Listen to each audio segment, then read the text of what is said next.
Hi everyone, in this video we are going to discuss sample question paper of science 23-24.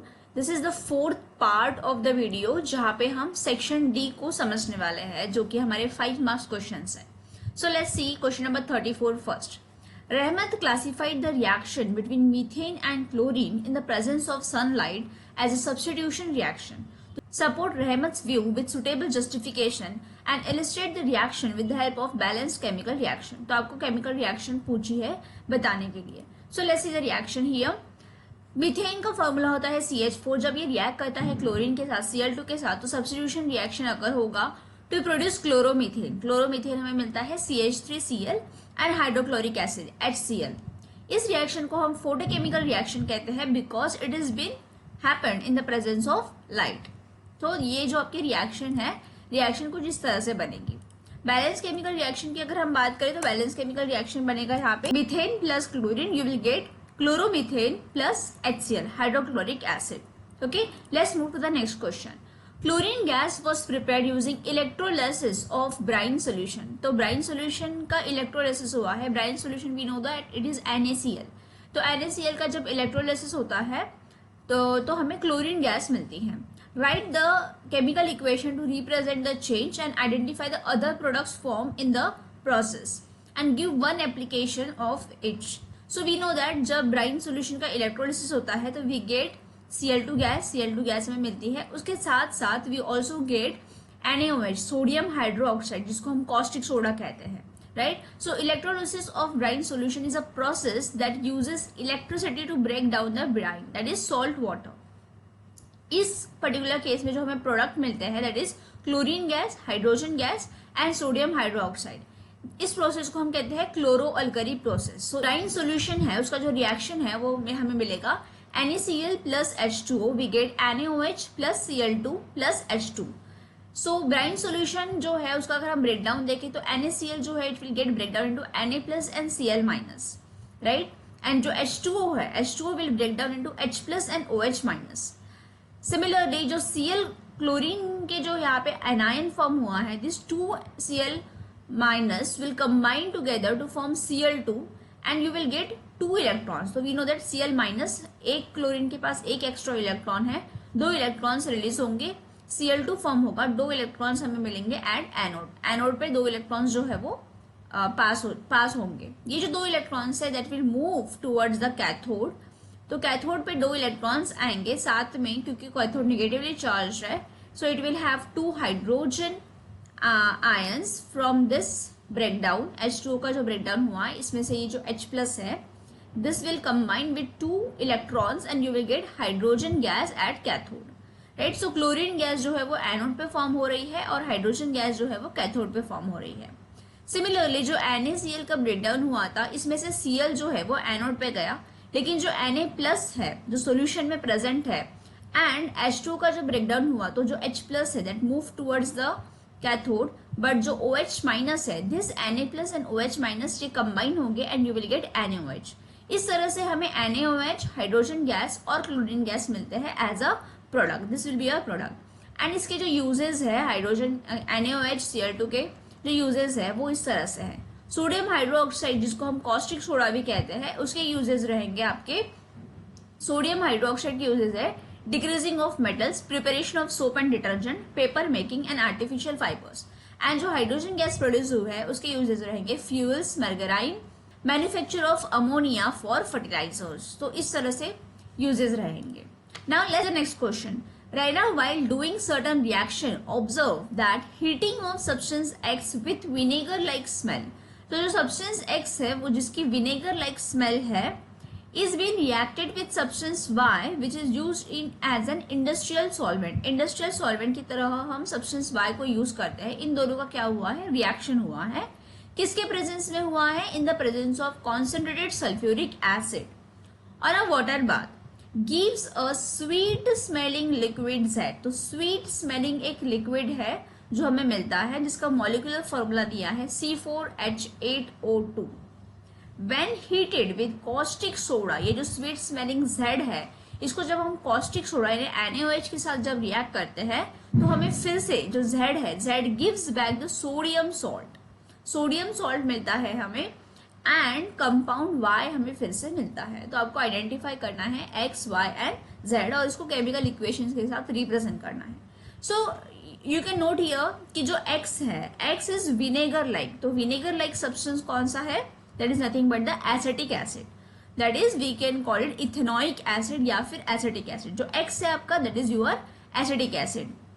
So X is ethanoic acid. Then Y is used as a industrial solvent. In the present in दोनों का acetic acid का reaction हो रहा है Y के साथ और sulphuric acid के प्रेजेंस में हमें स्वीट स्मेलिंग लिक्विड मिल रहा है। Sweet smelling liquid is nothing but the Easter. So Easter कब मिलता है हमें? जब ethanol is reacting with ethanoic acid. तो जो आपका Y है, Y is your ethanol. So X जो है, X is acetic acid, that is ethanoic acid. जो Y है, Y is the ethanol and जो Z है, Z जो है that is Easter, right. Easter जो है स्वीट स्मेलिंग यानी ईस्टर फॉर्मेशन हुआ है। आगे बोला है कि जब हम Z को रिएक्ट करते हैं NaOH के साथ, NaOH के प्रेजेंस में जब हीट करते हैं, मतलब ईस्टर को अगर हम NaOH के साथ रिएक्ट करेंगे तो हमें सॉल्ट मिलता है। यस दैट इज राइट, हमें सोडियम इथेनोएट मिलता है, साथ में कंपाउंड Y मिलता है। तो कंपाउंड Y इथेनॉल मिलता है हमें फिर से इथेनॉल। इस पर्टिकुलर रिएक्शन को आपको याद होगा, इस पर्टिकुलर रिएक्शन को हम सैपोनिफिकेशन रिएक्शन कहते हैं और जो ईस्टर फॉर्मेशन है इस रिएक्शन को हम ईस्टरिफिकेशन कहते हैं। तो let's see the answer to this particular question. See X is your ethanoic acid जिसको एसिटिक एसिड भी कहते हैं, Y is your ethanol ethyl alcohol C2H5OH and Z जो है दैट इज इथाइल इथेनोएट जिसको हम ईस्टर कहते हैं। इस प्रोसेस को ईस्टरिफिकेशन कहा जाता है। तो you can see over here, जब इथेनोइक एसिड का रिएक्शन होता है इथेनॉल के साथ in the presence of sulphuric acid we get ester, right. Ester and water formation यहाँ पे होगा। ये जो ईस्टर है ये स्वीट स्मेलिंग सब्सटेंस है।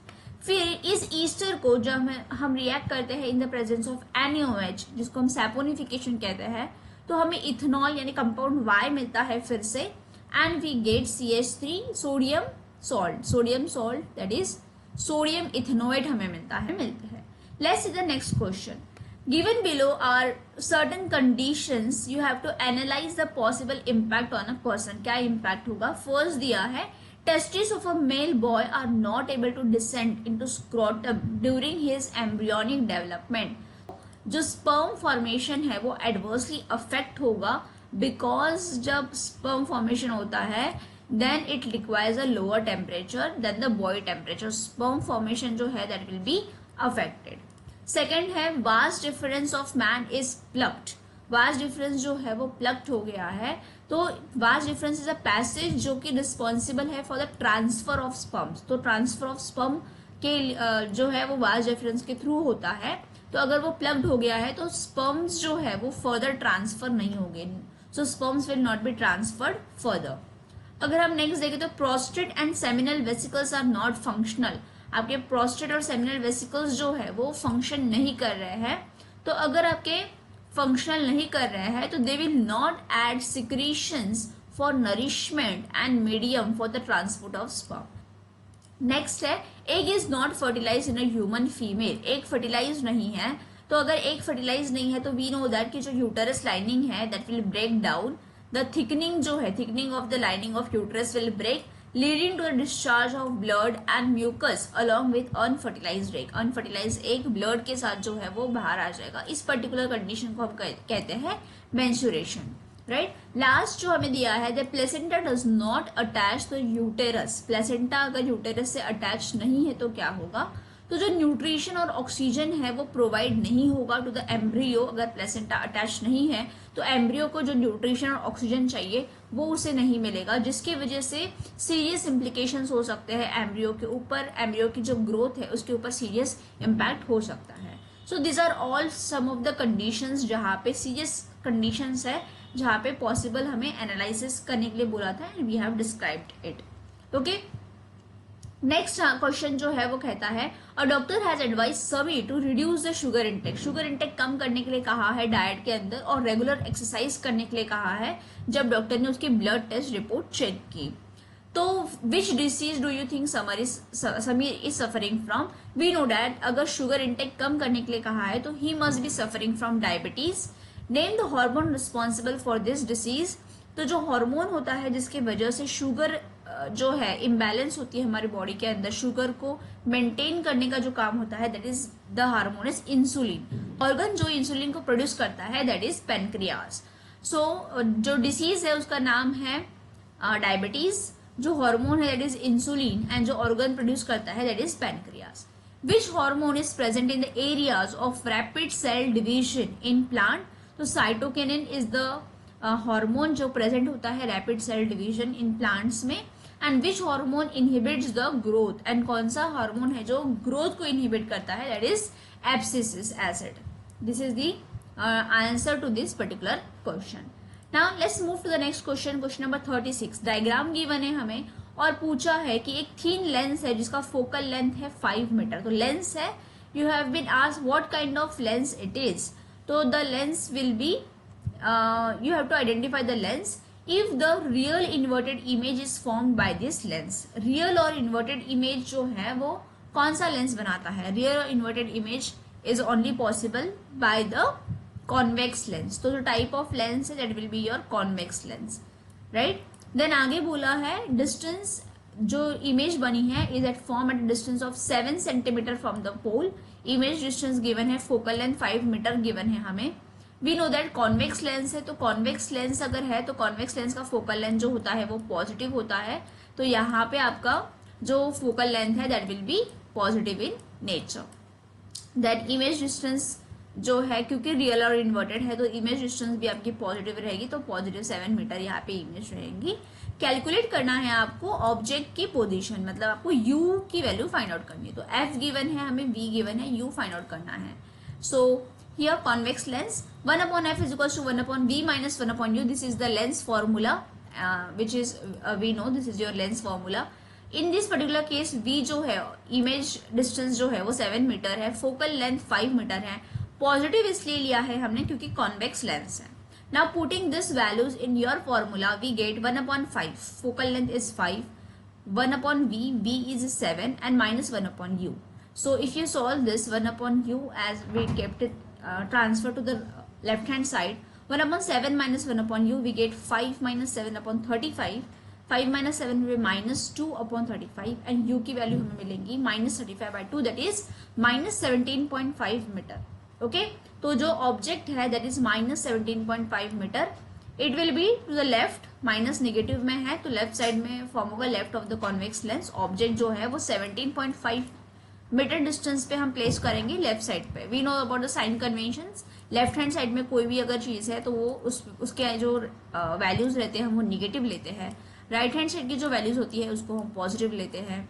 If we go above, this is your origin, यहाँ से अबव अगर हम जाते हैं तो all the signs will be positive and in the downward direction it will be negative. So accordingly we have to give the sign conventions.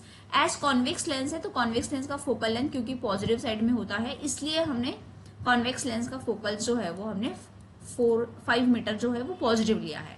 अगर concave lens होता तो we have been taken it as a negative, right? So you have to remember that thing. Next question हमें दिया है 10 centimetre long pencil. तो जो height है, जो पेंसिल है उसका साइज जो है वो 10 सेंटीमीटर है।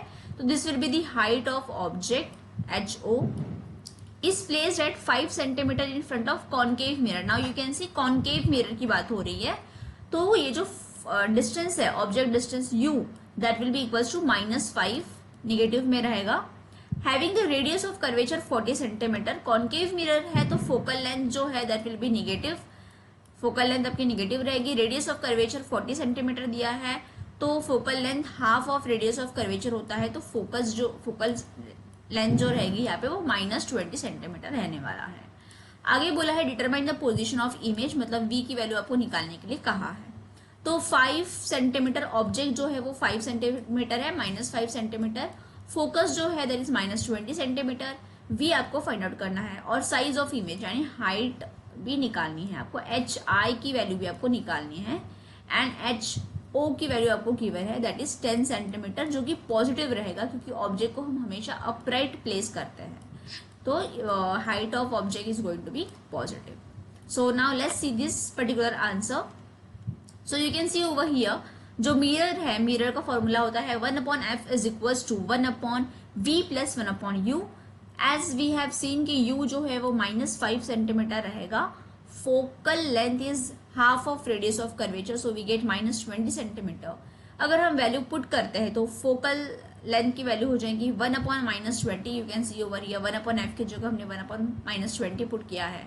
1/v we have kept as it is, and plus की जगह यहाँ पे माइनस होगा बिकॉज u की वैल्यू माइनस है, तो -1/5। Now if you keep this 1/v as it is, तो -1/5 को अपोजिट साइड में लेके जाएंगे तो वी गेट -1/20, माइनस वैल्यू हो जाएंगी plus 1/5। If you solve this, so taking LCM as 20 we get -1 and 5 4s are 20, so +4, so we get -1 + 4, that is 3/20।